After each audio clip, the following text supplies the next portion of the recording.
I don't remember when I got interested in mythology. It was probably Disney's Hercules. But I loved the idea of different elements of the world having different gods. I loved Greek mythology, but I started to get more interested in the Norse mythology because it kind of felt a little bit more home to me.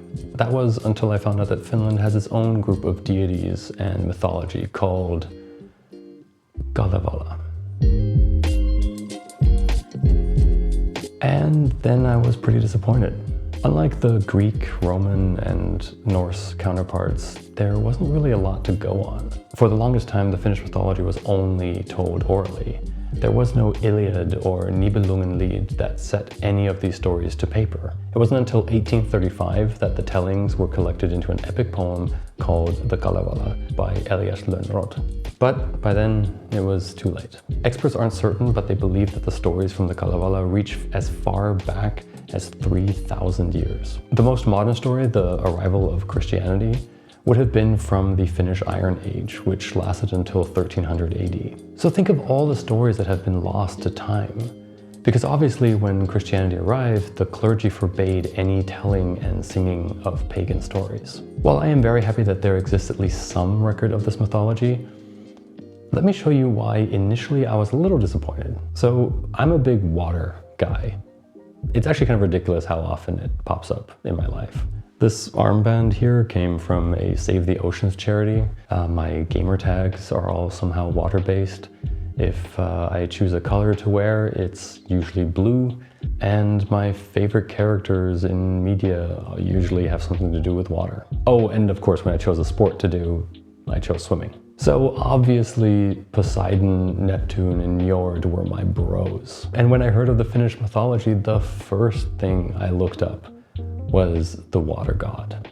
Ahti, or Ahto, as he is named in the Kalevala, is the Finnish sea god. And that's all the information there is on him.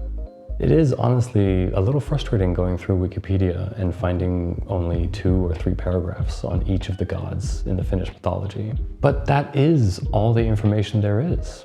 Ahti appears twice in the Kalevala and is mentioned a further 2 times.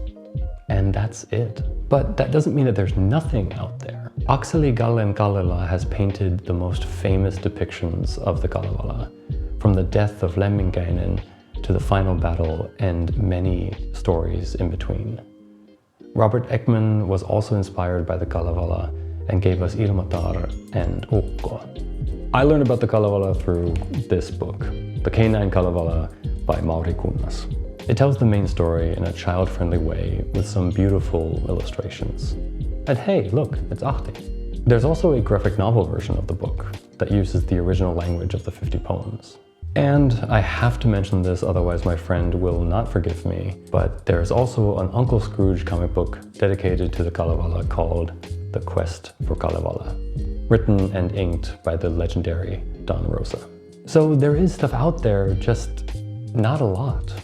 And I totally get it. One of the reasons writers decide to set their stories in mythology is because it's an established world. You don't have to do the work of world building. You can just take it from a story written before copyright laws existed. Take the Percy Jackson series, for example. While the characters in this series aren't 100% accurate to their mythological counterparts, certain aspects of them stay true.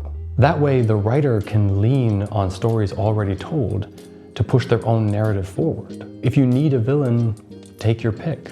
If you need a character that represents love, here you go. Plus a whole package of stories and a complete history. And maybe that's why there's not that much out there with the Kalevala.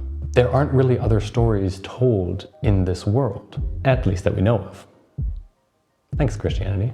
If I wanted to write a story about Ahti, I have nothing to go on. I would pretty much have to invent the entire story, including what he looks like. And it's been a struggle trying to find information online about stories that were inspired by the Kalevala. One of my favorite findings was this free game on Steam called Runo. That is very inspired by Finnish mythology. And there's this movie, Jade Warrior, a Chinese-Finnish co-production. It's not bad.